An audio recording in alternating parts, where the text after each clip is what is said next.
Soldier's Heart by Alex51324. Chapter 11, December 1915. "What'd you get?" Rouse asked Thomas as they went in to breakfast following morning drill. They'd been working their sections separately today, so each of the corporals had been given his day's assignment individually. "Fatigues in the morning, sentry in the afternoon," Thomas said. "You?" "What a bleeding coincidence! We've got sentry in the morning, fatigues in the afternoon." Typical. With some slightly variations, that was what they had been doing all week. Lighton and Blythe's sections had been alternating their fatigues with working in the sink room, where bedpans and the like were washed. Personally, Thomas thought they may have gotten the better end of the bargain, if by a slight margin, but sink room work, being at least tenuously connected to the wards, was considered more prestigious. Thomas had attempted to boost morale by reading selections from the RAMC manual on the subject of camp sanitation, digging latrines for the new wards being their principal occupation on fatigues, but nobody was much buying it.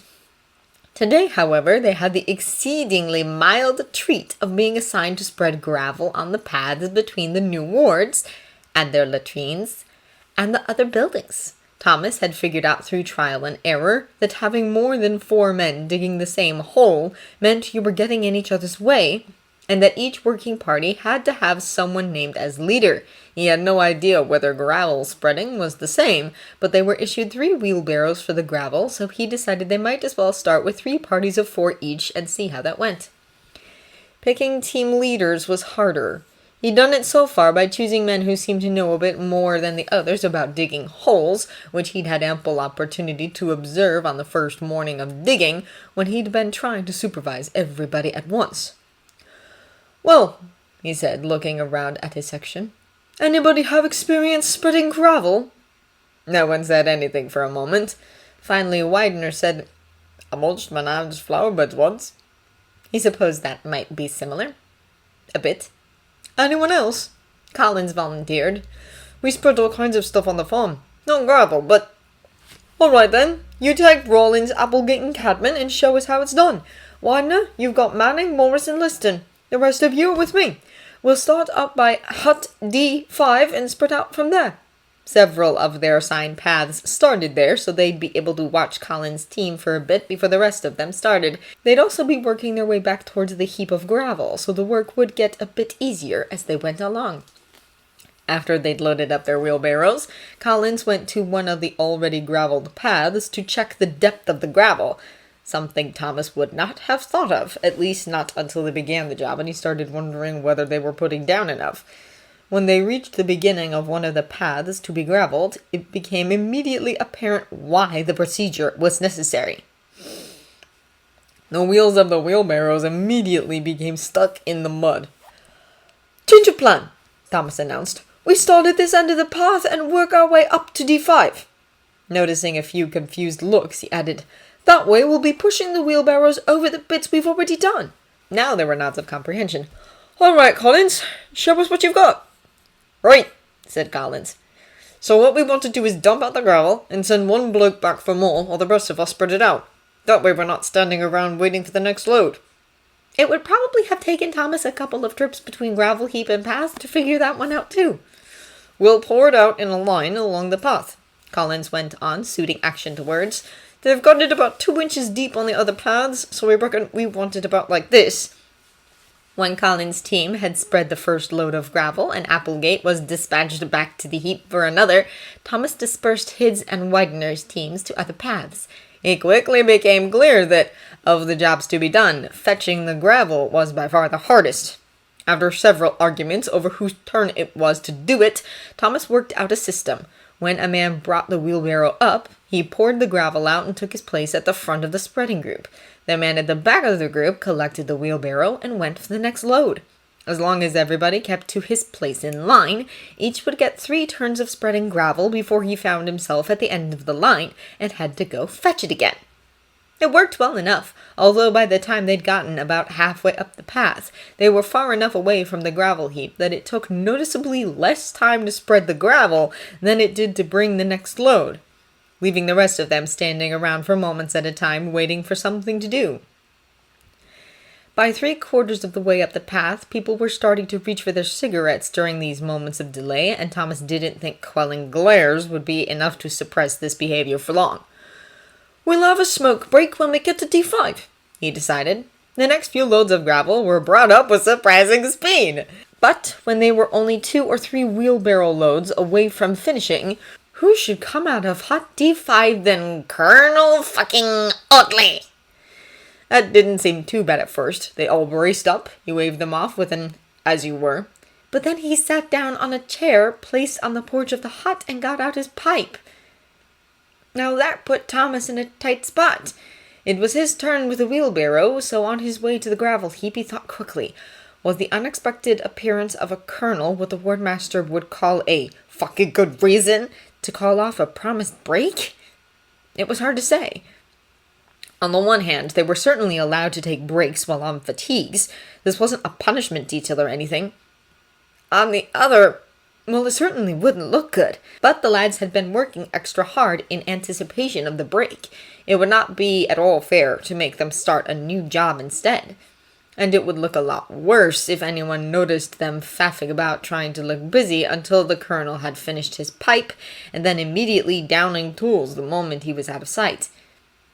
His load of gravel proved to be not quite enough to get them the whole way to the end of the path, so Thomas held out hope that the colonel would bugger off while Perkins was getting the final one. He did not, unfortunately, bugger off. They took their time spreading out the last bit, everyone eyeing Thomas to see which way he would jump. "All right," he finally said. "Full out. 15 minutes. They all shuffled off onto the grass and started sitting down. "Blank!" Thomas snapped. "Tell me you are not about to leave that rake lying in the middle of the path." "Nope," said Blank obediently. He picked up the rake and looked around as though trying to work out what to do with it. "Put it in the wheelbarrow with the others," Thomas said patiently, adding, "There's a lad," when Plank achieved this feat. Throughout all this, Thomas watched the colonel out of the corner of his eye. He displayed no visible reaction whatsoever, but Thomas still couldn't quite get his head round the idea of sitting down and smoking a cigarette in front of him. He probably couldn't have done it in front of Major Thwaite, not at that close a range. So he said, "I'll check on the others. No mucking about." The other two parties were beginning to converge on hut D5, but were each some distance down their respective paths. It wasn't too difficult to see why. 2 of Collins's group had cigarettes in hand as they waited for Collins to come back with a wheelbarrow, including Cadman, whose turn it evidently was to go for the next one. He stood next to the wheelbarrow, apparently planning to finish his smoke before he got on with it. "You not taking a break?" Thomas asked Collins. Thomas would not have called a break this close to the end of the job, but if Collins had, he wouldn't get in his way about it. "Not, officially, like," Collins said sheepishly. Thomas looked at him for a moment. "Oh, Goodman, put that down and go fetch your load on the double. Applegate, get spreading." They obeyed, and Thomas said, "There you go. All right." "All right," Collins said. Thomas told him which path they were to do next, and then went to check on the other group. Widener's group, when he arrived, was engaged in vigorous debate over whose turn it was to go for the next load of gravel. Thomas listened for a moment, but when Morris appealed to him on the subject, saying, "I did it second the last time, just before Widener," Thomas silenced him with a gesture. "Widener? Whose turn is it?" he asked. "I think Manning's," Widener said hesitantly. Thomas shook his head. "You're in charge. If you say it's Manning's turn, it's Manning's turn. Whose turn is it?" "Manning's." "Good," said Thomas, and while Manning was trundling off with a wheelbarrow, he explained his system, adding, "If you lose track anyway, just pick somebody. It takes more time to argue about it than it does to do it, and if somebody ends up with an extra run, it won't kill them." Widener nodded. "How do you come up with this stuff?" "I fuck around until I figure out what works," Thomas answered. "When you're done with this one, start on the path from the mess to D6, all right?" "All right." Thomas started back to his own group, smoking a cigarette and admiring their freshly gravelled path as he went. By the time he got there, Colonel Otley had disappeared. "Did he say anything?" he asked, jerking his head toward the spot where the colonel had been. "No," said Perkins. "He sort of nodded when he went back inside." "He'd take it," Thomas decided.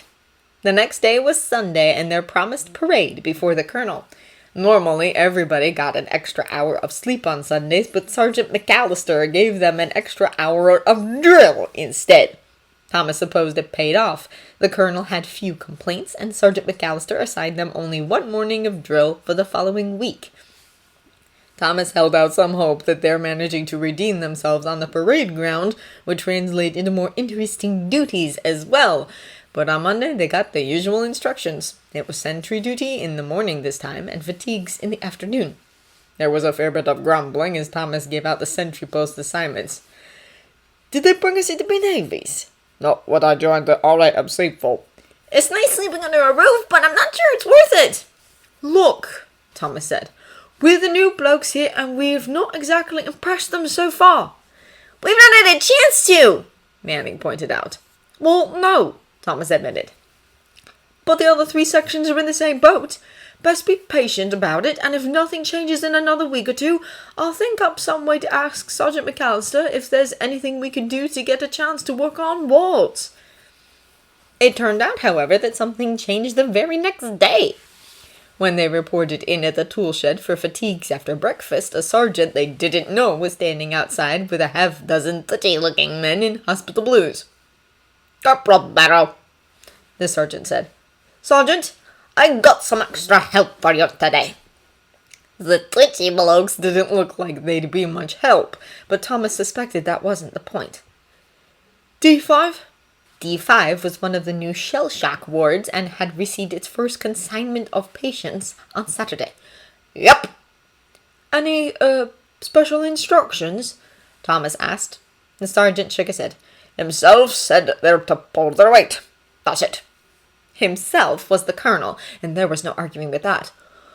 "All right, fall in," he told them, and went inside to find out what the other part of their work assignment was. Inside, their work assignment and equipment issue tended to confirm his suspicions about the amount of help that could be expected from the shell shock cases were confirmed. They were graveling paths again, and about the same amount as when there were only 12 in the party. They were also issued rakes for the new men, but no extra wheelbarrows.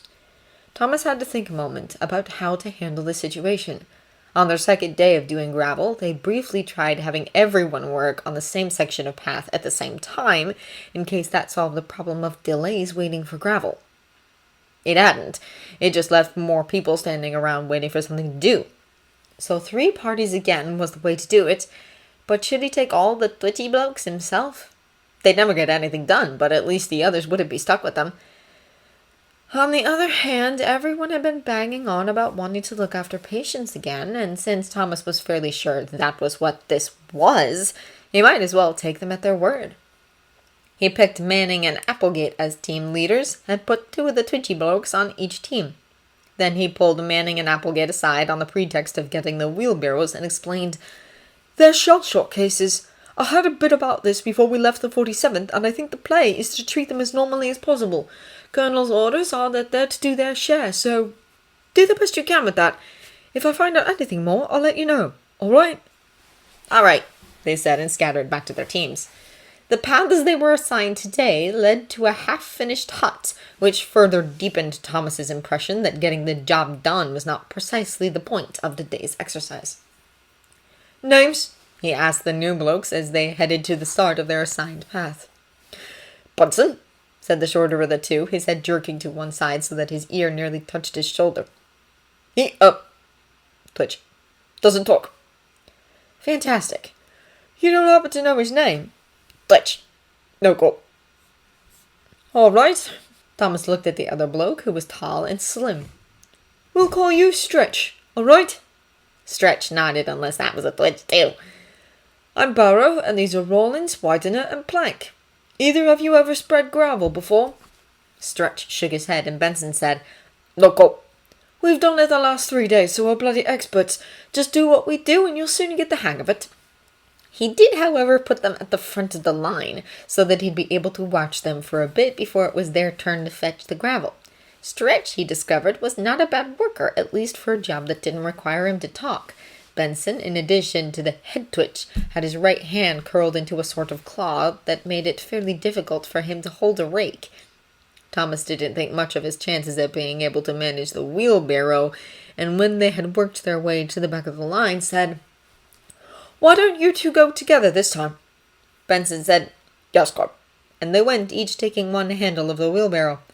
Well, that wasn't precisely how he'd have done it, but he supposed it would work.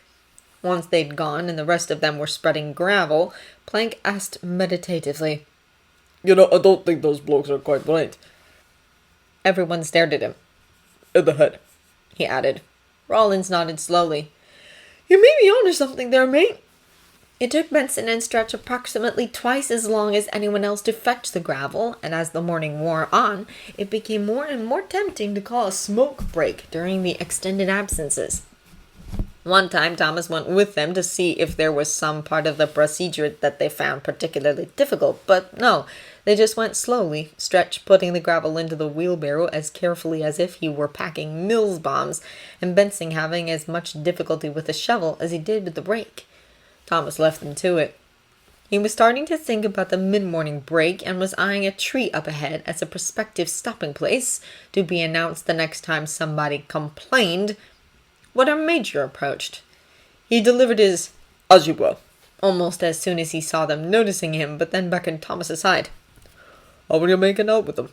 He asked. He was a man of about 40, bespectacled and balding. "Not bad, sir." He hesitated, then decided he might as well confirm his guess. "Is this part of their treatment, sir?" Instead of answering, the major asked, "How do you figure that?"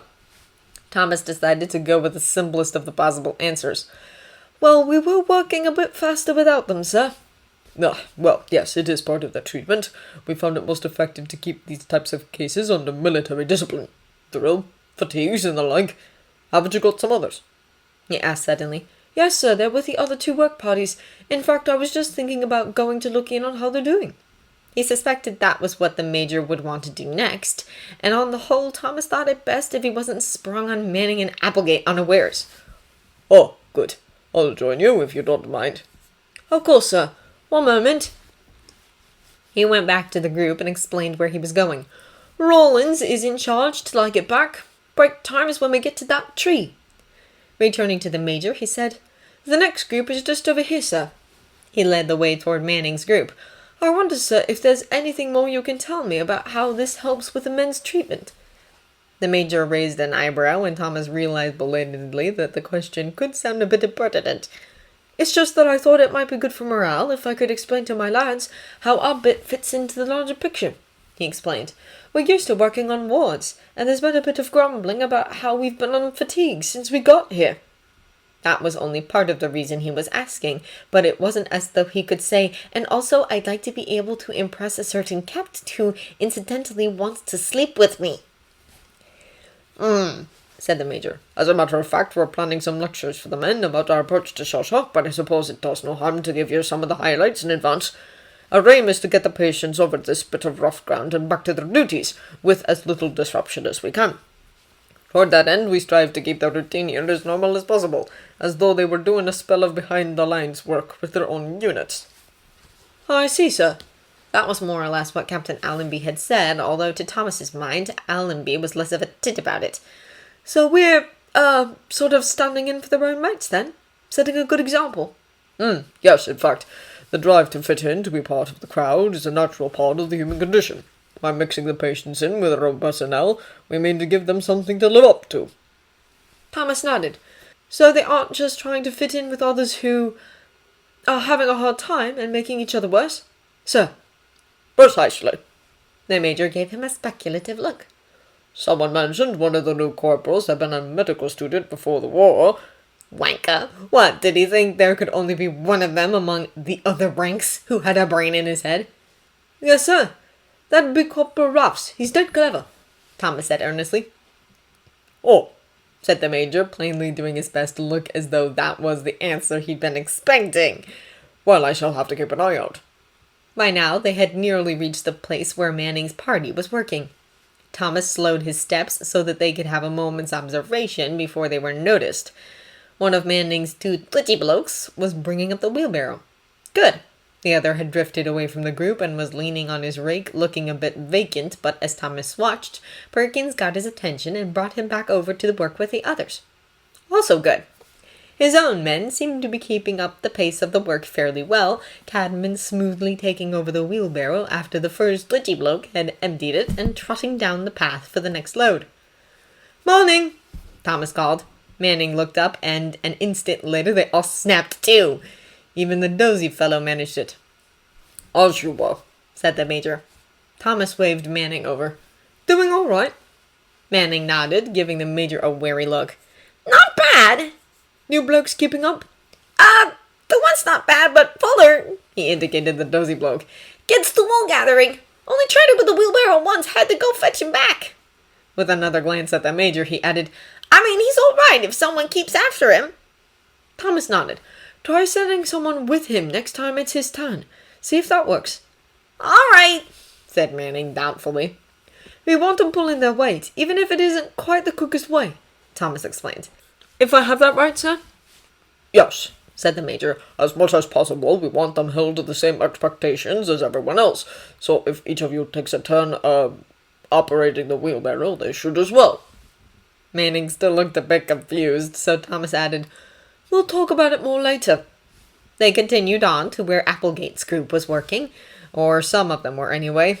Applegate was presumably off with the wheelbarrow, and of their two glitchy blokes, one was sitting on the ground by the path in a sort of dejected heap, and the other, both of his arms curled up toward his chest, was standing with the others and holding a rake, but just sort of stirring the air with it. "Are these two, by any chance, more difficult cases than the others, sir?" Thomas asked. He hoped they were, so that Applegate wouldn't be blamed for this sorry spectacle. "Not exactly," said the Major. "They were both doing a bit better than this earlier, but some ups and downs are to be expected. I'll have a word with them if you don't mind." "Of course, sir."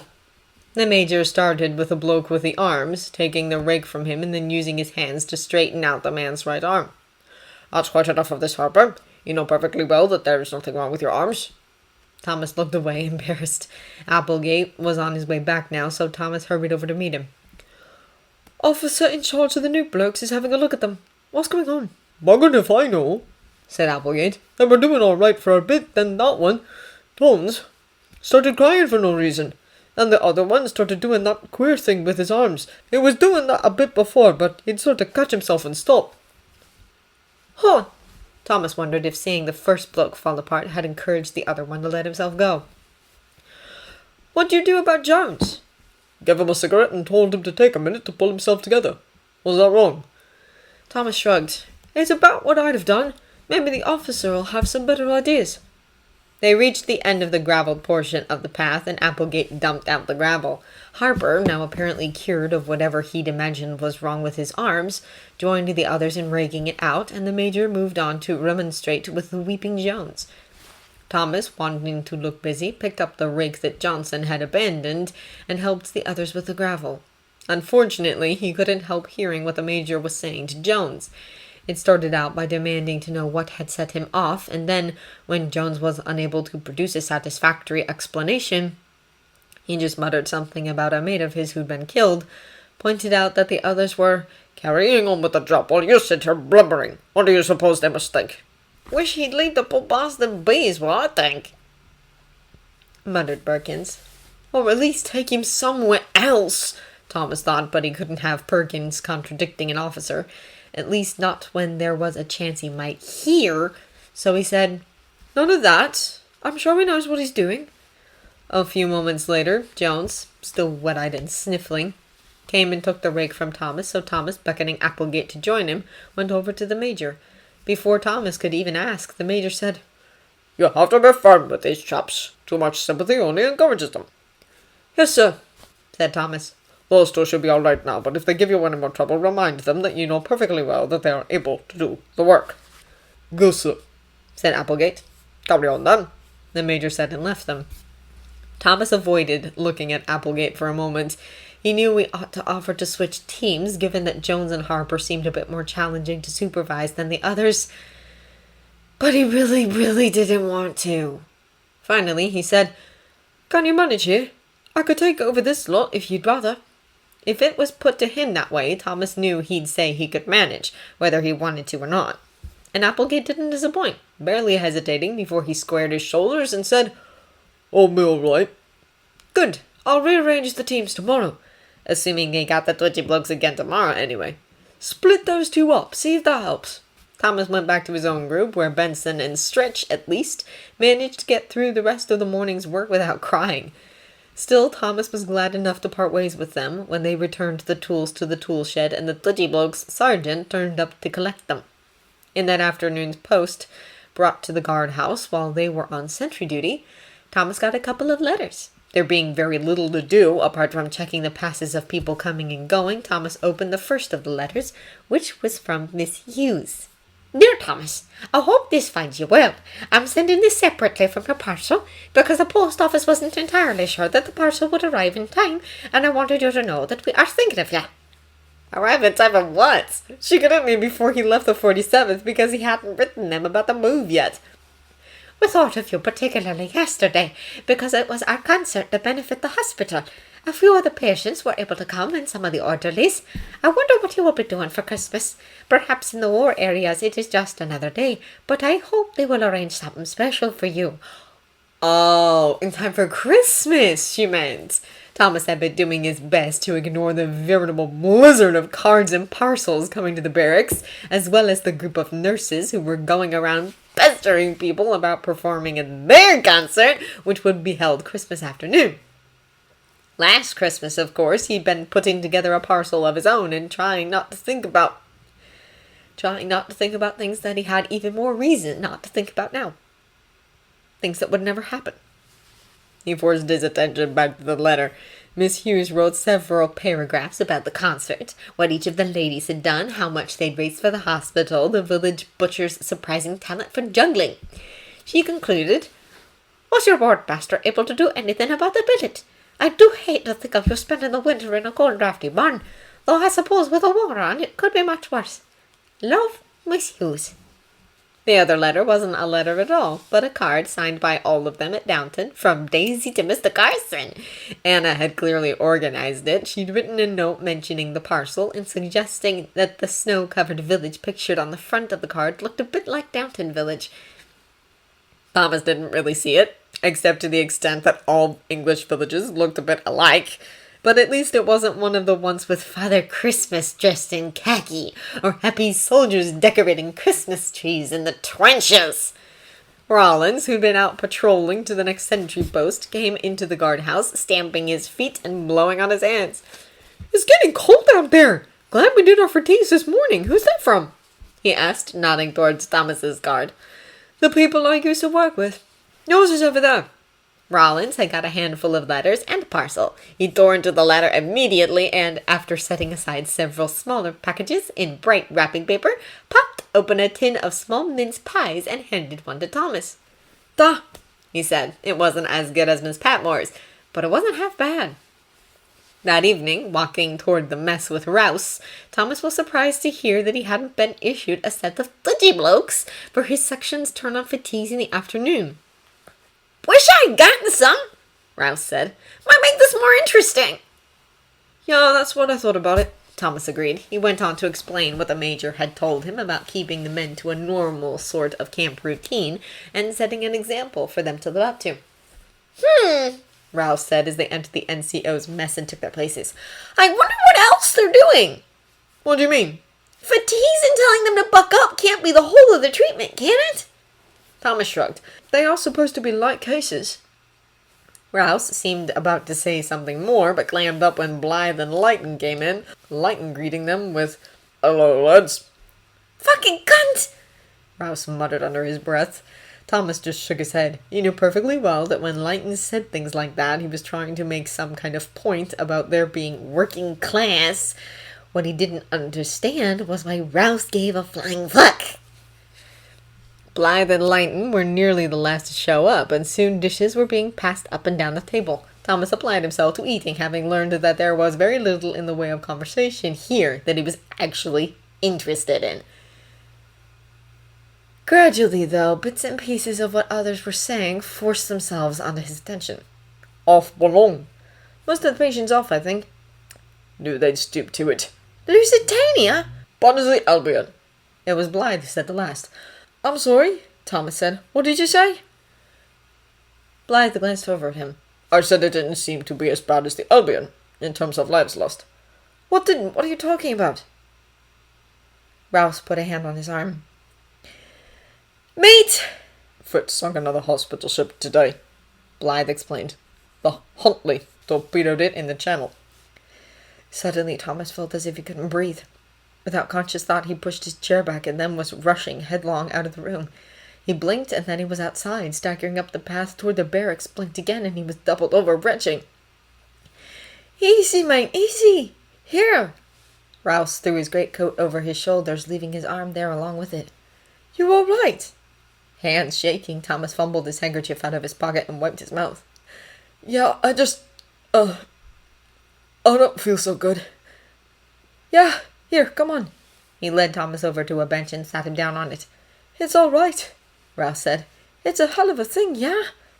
Thomas shook his head. I'm fine. I think I've just got a bit of bad beef or something. It's not... I'm fine. Rouse didn't answer for a moment. You sure? He finally asked. Yeah, I'm just gonna go to bed. Thomas stood up. He was done with his duties for the day. He could go to bed if he wanted to. Can you... He gestured back towards the mess hall. Told him something, anything. Rouse nodded. Sure, but let's get you sorted first. Thomas didn't need anybody putting him to bed, but going along with it was easier than arguing. Rouse walked him back to the barracks, and while Thomas was getting undressed and crawling into his bunk, mixed him up a bromide powder. Here, he said, handing it to Thomas in a tin cup. Knock that back. Thomas knocked it back. Thanks. Almost immediately his eyelids started feeling heavy. Rouse sat down on his own bunk and sighed. You know this is about Fitz, right? You're not actually that thick. Fuck off, Thomas said, and fell asleep. You know this is about Fitz, right? Rouse asked. You're not actually that thick. Fuck off, Barrow mumbled. Rouse ignored him. I know it hurts thinking about him, how he died, but you can't avoid it forever. Facing up to it's the only way you get past it. Learned that when my mom died. Maybe Barrow would listen if he wasn't actually talking about Fitz. I tried like hell not to be at home so I wouldn't have to watch the rest of them grieve, and so I could pretend she was still there. That's when I started doing real well in school, so it wasn't all a bad thing. But it didn't help me come to grips with it, not at all. Something had happened to remind me of her, and it would hurt just as much as the day she died. You have to let it hurt before it can heal. Barrow didn't say anything, not even fuck off again. Rouse got up and poked him. He was dead asleep. Bloody hell, Rouse had meant for the powder to loosen him up a bit, not knock him out. But now that he thought about it, Barrow didn't sleep for shit. A man couldn't get up for a piss in the middle of the night without finding him sitting up smoking, and he was always up long before the rest of them, going over his already immaculate uniform. The poor bastard was probably exhausted. The rest would likely do him some good, even if it wasn't the kind of good Rouse had intended. No point sitting here watching him sleep, though. Rouse went back to the NCO's mess. Might as well get Barrow's coat for him. The others were nearly done eating, and Rouse wasn't too hungry himself, but he stuffed some bread and cheese into his pockets. There was no point passing up food he was entitled to either. While he was doing so, one of the other corporals from their barracks asked, What's the matter with Barrow? It was the one who wasn't quite so great a break as the other. Blythe, Rouse thought. So he said, Stomachache. He wasn't about to tell them about Fitz. He went to bed, so try not to make too much noise when you go in, yeah? All right, said Blythe. You need anything? Nah. Rouse went outside and loitered, smoking a cigarette from the packet he found in Barrow's pocket, and watching the door to the enlisted men's mess until just the right moment when he could accidentally meet up with Barrow's section when they came out. They came out in a pack, of course. They were an insular lot, did everything together. Rouse picked Rawlins out of the crowd and timed his steps to intersect with him. Rawlins would not have been his first choice of confidant. His manners and accent marked him out as the sort Rouse trusted the least, born just enough above him to look down on him. But Barrow seemed to like him, so needs must. Corp, Rawlins said with a nod. Walk with me a minute, Rouse said, slowing his steps so they'd fall behind the rest of Barrow's section. Rollins followed his lead, giving him an expectant look. "You're gonna want to keep an eye on Barrow the next couple of days," he said, "when I'm not around to do it. This thing with the Huntley has him rattled." Rollins looked puzzled. "All right," he said slowly. "Any idea why? I mean, there's not much that rattles him." Of course, Barrow didn't talk about Fitz. "You don't know about his brother?" He might have mentioned he has one," Rollins said doubtfully. "Had," Rouse said. "He went down on the Albion." "Oh," Rollins said. "Dumb. He never said." "He doesn't talk about it. I only know because I knew him. The brother, Fitz." Rollins looked toward the barracks, actually leaning toward it a bit like a dog straining at a lead. "Is he all right?" No. "He's pretending he is. I tried to get him to talk about it, but he took a powder and went to bed." "That's not like him," Rollins said. Nothing gets to him. He's unflappable." I noticed that too. "At the front, yeah. He never said much about what it was like up there." Rollins lit another of Barrow's cigarettes. "It was shite is what it was like. Most of the time it's like a fucking village doctor's office except in a hole in the ground. But then every couple of nights it all goes to shit and you're up to your elbows in blood and have about 10 seconds to decide which of the blokes in front of you might live if the dog sees him first." They reached the barracks. Rouse sat down on the steps, tugging Barrow's coat around him. "Barrow was really fucking good at it too." Rollins, sitting down on another step, nodded eagerly and launched into a story about Barrow sorting through a day's worth of amputated limbs to find some bloke's wedding ring. It was almost something Rouse could imagine Fitz doing, except that if it were Fitz, the point of the story would be his bone-deep kindness, that he'd done something as horrible as that just to help a man who was honestly acting like a complete dosser. It wasn't much fun, he could almost hear Fitz saying, but we can't do anything about his hand, and if having his ring back makes him feel a bit better about it. Rollins' point, however, seemed to be that Barrow hadn't noticed that digging around in a pile of severed limbs was at all unusual. Granted, after a few months in the trenches it wouldn't be, but... "When did you say this happened?" "August?" Rollins shrugged. "His group had only been here a couple of weeks. That's why we were all so impressed. We, the rest of the section, had been here a few months longer, but we were still getting used to it all." A couple of weeks at a main dressing station wasn't nearly enough time to have become so thoroughly inured to horror. A couple of weeks in France, and their group, Fitz included, were still cringing at the messier dressing changes. It took time to learn how to switch off the human part of you and just see the problem to be handled and not the pity of it. Rollins continued. "And, he wasn't doing it to show off. The rest of us wouldn't have even known about it if Manning hadn't told us. It was the same way when he brought Lamb in from No Man's Land. Did he tell you about that?" Rouse shook his head, and Rollins went on to explain how, on his first night under heavy fire, Barrow brought another man from their section in from No Man's Land after a corporal from their unit refused to do it. "All of us would have bragged about it, but he barely mentioned it. I had to get the story from Jessup. Barrow said he was scared doing it, but you wouldn't have known it to look at him. It was maybe an hour later that we talked."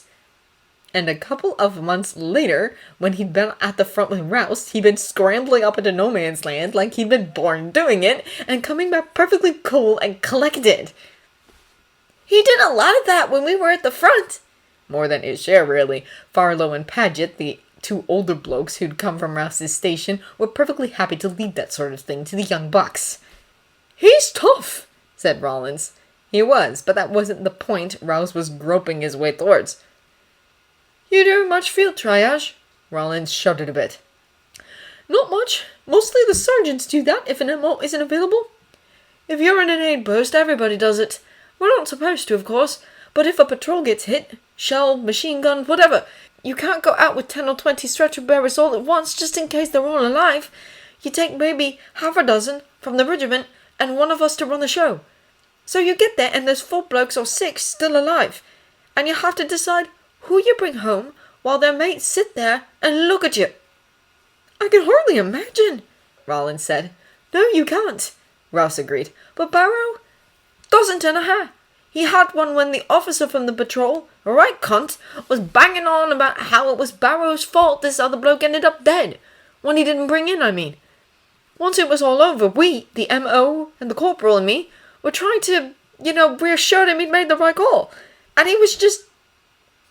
He'd seemed miles away, but not anywhere better than where he actually was. I don't think he understood why we were still talking about it. Rollins shifted uncomfortably on the step and lit a cigarette.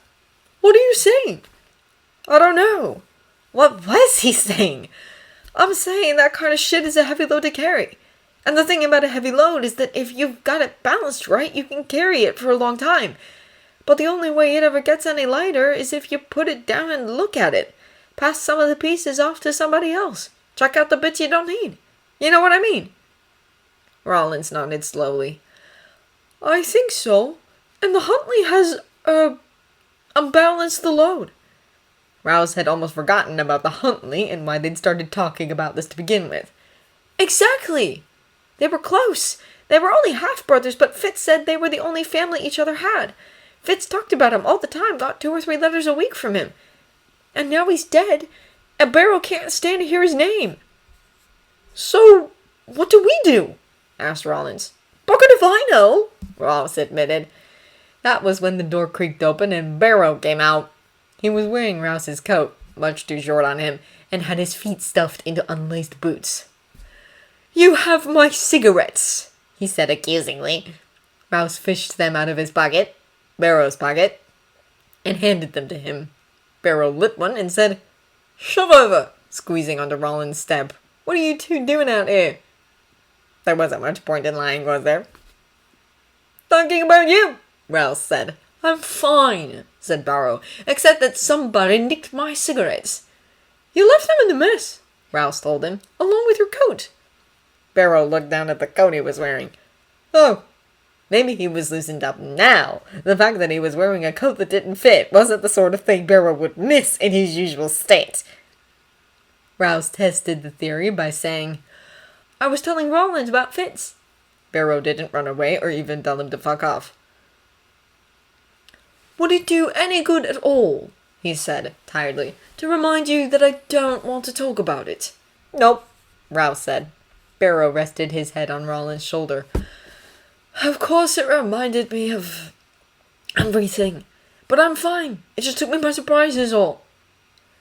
"Things are gonna remind you of it," Rouse said. "You've got to..." Rouse had started that sentence without knowing how he was going to finish it, but he was, after all, extremely bright, and every once in a while things came together for him at just the right moment. "What you've got to do is practice being reminded of it." If there was one thing he'd learned from their week of drill and inspection hell, it was that Barrow believed in practicing. "Get used to thinking about him and keeping your shit together." For a long time, Barrow didn't say anything, and Rouse wondered if he'd fallen asleep again, and if so, whether he and Rollins could get him inside and put him to bed without everyone in the platoon waking up and asking questions. Finally, though, he took a drag off his cigarette and said, "Maybe." A moment later, he said, "It's funny. I don't even remember reading the telegram. I remember getting it, opening the door for it, and then Anna was crying. That was strange, because she only met him once. And then I was screaming at his lordship like a fishwife. I still can't believe I didn't get sacked on the spot for that." He lit another cigarette. "It was like that tonight. Blythe said something about the Albion and that other ship. What was it called?" "The Huntley," said Rollins. "The Huntley," Barrow repeated. "And then I was outside being sick, and then Rouse was putting me to bed." "That happens," said Rouse. "Yeah," Barrow said. "I wondered if I was losing it a bit." "Nah, it's like how a lot of the wounded don't remember how they got hurt," Rouse said. "You get it in mining accidents, too. Me dad had a tunnel collapse on him once. All he remembered is the timbers creaking, and then he was topside drinking a cuppa. He said he figured he was knocked out and his mates dragged him out, but they said he was fine, talking and everything the whole time." "Huh," said Barrow. "Tell us something about him," Rouse suggested. "Fitz, I mean. When he was alive." Barrow took a deep drag from his cigarette. Rouse suspected he was deciding whether to tell him to fuck off or not. Finally, he said, "Like what?" I don't know. Something from when you were kids. Barrow made a small sound of amusement at that. You used to do up my tie for me. When we were working for Lady Waterstone, we wore white ties with our livery, and I couldn't get it right. It took me about a month to get the hang of it, and until I did, he fixed it for me every day. That sounded like Fitz, all right.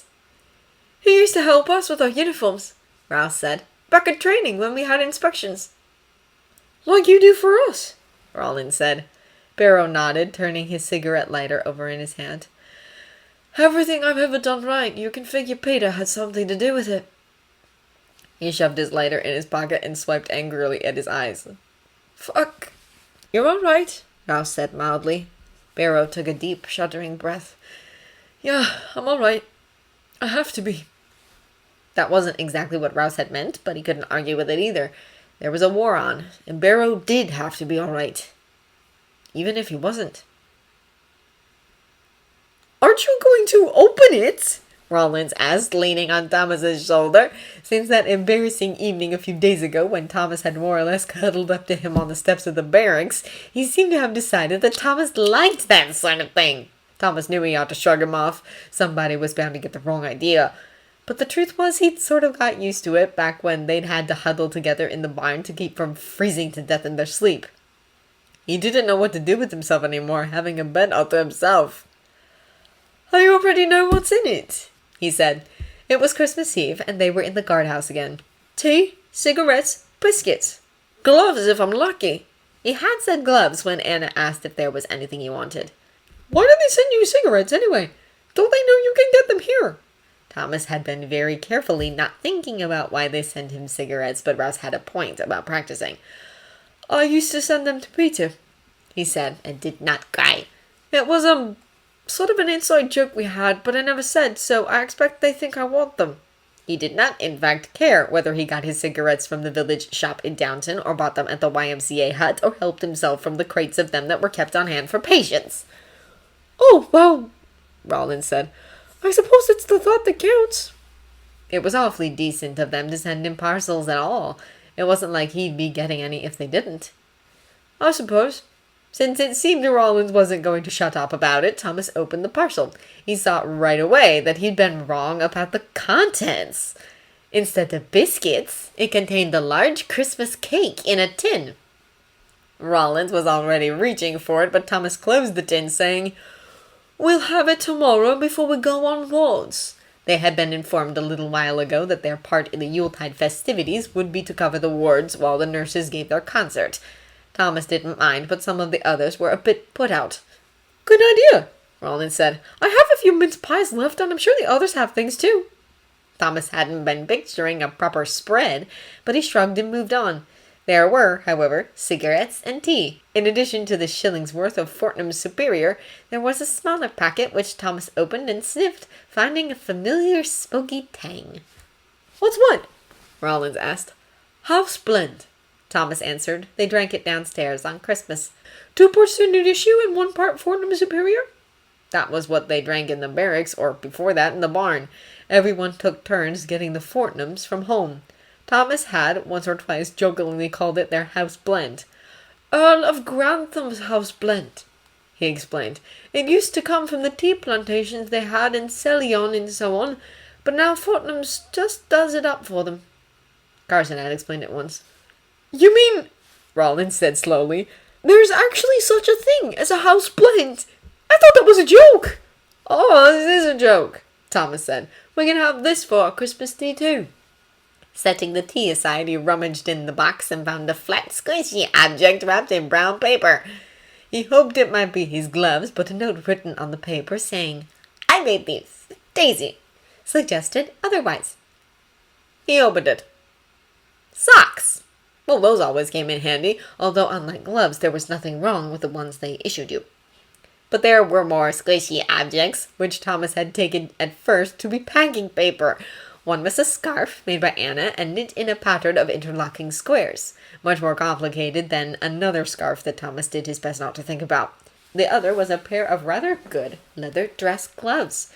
It was going to be a real shame to ruin them doing outdoors work in the rain. Under all that was an envelope containing a postal order for a week's wages. the usual Christmas gift from his lordship and her ladyship. He wasn't sure why he was getting it when he didn't work there anymore, but he wasn't complaining. December 25th, 1915. Dear Miss Hughes, thank you and everyone for the parcel. It did get here just in time. The gloves are just what I needed. The ones they issue us are wool, and once they get wet, they're worse than nothing. We did have a fairly good Christmas, but before I can tell you about that, I have to explain that I've been seconded again. This time, along with my entire section, to a casualty clearing station. That's a bit further behind the lines than a dressing station, at the edge of what they call the fighting zone. The CCS's job is to sort out which cases need to be sent on to the base hospitals by the channel for long-term treatment, and to treat the ones that can go back on duty within a few weeks. They have us doing mostly donkey work at the moment, but we are out of the barn and into a nice snug barracks, so that's all right. I was also made up to corporal, because they needed one to send with the section. Being the new men here, they had us covering the wards while the Christmas festivities went on, but we had our own party in our barracks beforehand. Most of the lads shared out things they'd gotten from home, and I contributed Miss Patmore's Christmas cake. Then when we were on the wards, the nurses came round singing carols. They'd done a concert too for the patients who were able to get out of bed, but we had to work during that. We also had to work during Christmas dinner. There was turkey and all the usual things, but someone thought to put some aside for us, so once we found that out, there was a great deal less grumbling. After all, you can't leave the patients on their own while the entire staff is off celebrating. It's rather late now, and we're expected to be up at the usual time tomorrow, Boxing Day or not, so I will close. Happy Christmas, Thomas. Finishing the letter, Thomas stuck it in the envelope and put on his coat to take it out and mail it. It was late, but the barracks hadn't quite settled down yet. A number of the lads, especially the younger ones, were still busy eating sweets and swapping things they'd gotten out of Christmas crackers in the little paper bags of sweets and trinkets that some charity or another had sent over. Thomas had gotten a silver-colored fountain pen. He'd tried writing his letter with it, but it leaked so badly he gave it up and went back to his old one. The youngsters at the front of the barracks, Blythe and Leighton's sections, quieted down a bit at the sight of him. They were a little in awe of what they saw as the grizzled veterans of the other two sections, and of Thomas and Rouse in particular. Thomas did not much mind, though he did not feel that they had entirely earned the right to copy his own section in calling him the magnificent bastard. It was a cold, clear night with a nearly full moon shining overhead, and the frozen ground crunching under his feet as he walked to the post box. A sniper's moon, they called it now, and you didn't want to be out in no man's land under one of those. One of the men on the ward that afternoon had talked about taking part in the Christmas truce last year. His regiment hadn't actually gone out into no man's land fraterners, as some units had, but they'd sung carols across it, he said, and used dud shells to send over some gingerbread and plum pudding, getting some kind of German Christmas cake in return. Orders this year were that there was to be no repeat of this dangerously unmilitary behavior. If Fritz came out of his trench singing carols and bearing Christmas cake, he was to be mowed down like any other day. Thomas wondered if anyone had actually had to do it. Probably the German GHQ had handed down similar instructions, and no bugger had been fool enough to try any peace-on-earth goodwill toward men shit. After putting his letter in the box, Thomas lit a cigarette for the walk back. For a change, he let himself remember, just for a moment, that it was Peter lighting it for him. His eyes stung a bit, but it was a cold night, and he was walking into the wind. When he got back to the barracks, Rollins was sitting on the steps, smoking his pipe. It had been a long time since Thomas had seen him do that. Most of the pipe smokers had switched to cigarettes. They were so much easier. But perhaps he gotten pipe tobacco in his Christmas parcel. Rollins shifted to one side of the step, making room for Thomas, and Thomas sat down next to him. "I wonder what they're doing at home," he said. For a moment, Thomas thought of the 47th, where they were probably doing much the same thing as here, except without the singing nurses. But Rollins would mean his family's home, back in Blighty. "Getting ready for bed, I should think, if they're not already in it." Rollins huffed. "I didn't necessarily mean right this minute." He pressed his shoulder against Thomas's. "It's strange, thinking that back home everything's just the same as it always was, except that most of the men our age are gone," Thomas pointed out. "True," said Rollins. "My father says they've had to start hiring women to work on the production line, And it'll get worse once they start calling people up under the Derby scheme. Papermaking isn't a start occupation. You'd almost think it would be with all the forms we have to fill out. That was one of the things they didn't tell you about being a corporal. You had to do everything the others did, plus fill out forms for it. You don't have any brothers of army age, do you? Rouse, he knew, was relieved to find coal mining on the list of occupations essential to the war effort. His brothers and cousins wouldn't be called up. No, he's 14, Rouse said. Thank God. 4 years until he was old enough to be called up, and 1 more until he could be sent overseas.